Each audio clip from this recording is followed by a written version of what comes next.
ഗംഭീരമാണ്. കാരണം എനിക്കറിയില്ല, ഒരു ഫെബ്രുവരി മാസം മലയാള സിനിമയ്ക്ക് അതിഗംഭീരമായി മാറിക്കൊണ്ടിരിക്കുകയാണ്. അതിൻ്റെ ഒരു സന്തോഷമുണ്ട്. കാരണം ഏത് തരത്തിലുള്ള സിനിമകളാണെങ്കിലും, ഏത് ജോണറിൽപ്പെട്ട സിനിമകളാണെങ്കിലും അതിനൊരു എൻ്റർടൈൻമെൻറ്റ് വാല്യൂ ഉണ്ടെങ്കിൽ അത് ആൾക്കാരുമായിട്ട് കണക്ട് ചെയ്യാൻ സാധിക്കുന്നുണ്ടെങ്കിൽ തീർച്ചയായിട്ടും തിയേറ്ററിലേക്ക് ആൾക്കാർ വരും. അത് വിജയിപ്പിക്കുന്നതിൻ്റെ തെളിവാണ് ഈ മാസം ഇറങ്ങിയിട്ടുള്ള എല്ലാ സിനിമകളും എന്നാണ് എനിക്ക് തോന്നിയിട്ടുള്ളത്. അപ്പോൾ ആ ഒരു സന്തോഷത്തിൽ പങ്കെടുക്കാൻ സാധിച്ചു ഒരുപാട് സന്തോഷവും അഭിമാനമുണ്ട്. കാരണം തികച്ചും വ്യത്യസ്തമായ സിനിമകളാണ് ഇപ്പം മലയാളത്തിൽ ഇറങ്ങുന്നത്. അപ്പോൾ അതുകൊണ്ട് തന്നെ ഈ ഒരു ഇൻഡസ്ട്രിയുടെ ഭാഗമാകാൻ സാധിച്ചതിൽ ഒരുപാട് സന്തോഷമുണ്ട്. And Manjummel boys team, hats off to them. കാരണം ഒരു പ്രഡിക്റ്റബിൾ സ്റ്റോറിയാണ്, നമുക്കെല്ലാവർക്കും പൊതുവെ അറിയാവുന്ന ഒരു കഥയാണ്.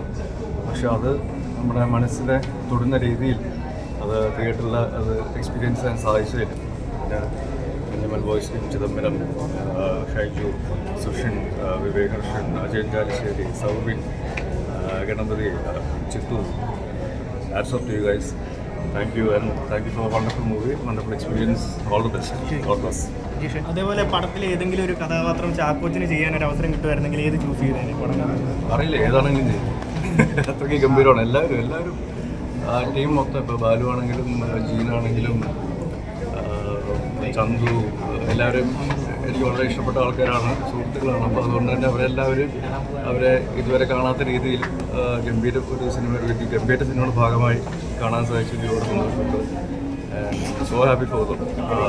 അതുകൊണ്ട് തന്നെ ഇത് എനിക്ക് തോന്നുന്നത് വളരെ റിസ്ക് എടുത്തൊരു ചെയ്തൊരു സിനിമയാണ്, ഒരുപാട് കോസ്റ്റ് ആയിട്ടുള്ള സിനിമയാണ്. പക്ഷേ ആ സിനിമയുടെ ഒരു വിശ്വാസം അത് 100% അല്ലെങ്കിൽ 110% നിലനിർത്തിക്കൊണ്ട് അവർ ചെയ്ത് കാണിച്ചു, അല്ലെങ്കിൽ തെളിയിച്ചു, ജയിപ്പിച്ചു എന്ന് പറയുന്നത് ഒരു വലിയൊരു കാര്യം തന്നെയാണ്. ഖാലിദ് റഹ്മാൻ ഒരു സർപ്രൈസ് എലമെൻ്റ് ആയിരുന്നു.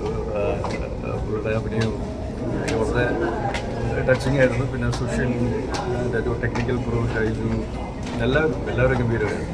അതേപോലെ പടം കണ്ട പലരും ഈ പടം ഒരു ഹാർട്ട് ടച്ചിങ് ആണ്, ഫ്രണ്ട്ഷിപ്പിൻ്റെ ഒക്കെ ബോണ്ട് പറയുന്നുണ്ട്. ഇപ്പോൾ കണ്ണ് നിറഞ്ഞു എന്നൊക്കെ പലരും സിനിമ കണ്ട ഒരുപാട് ആൾക്കാർ പറയുന്നുണ്ടായിരുന്നു. ചാക്കോച്ചൻ എങ്ങനെയാണ് കണ്ണ് നിറഞ്ഞു?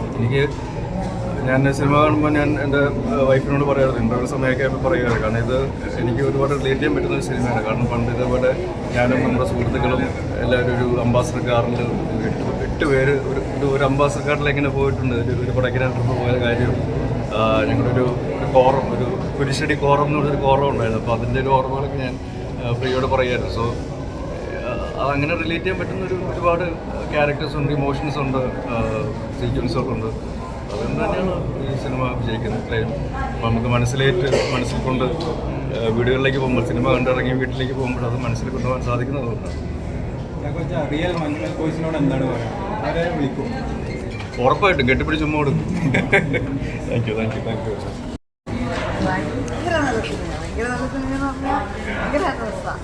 ഞാൻ ശാന്തോഷം ട്രാഫിക്കിലൊക്കെ അഭിനയിച്ചെങ്കിൽ അഭിമാനം കൊണ്ടിരിക്കുന്ന സമയത്ത് ഇങ്ങനൊരു പടം ഭയങ്കര രസമാണ്. ഭയങ്കര രസം എന്ന് പറഞ്ഞാൽ ഞാൻ ശരിക്കും കരഞ്ഞു.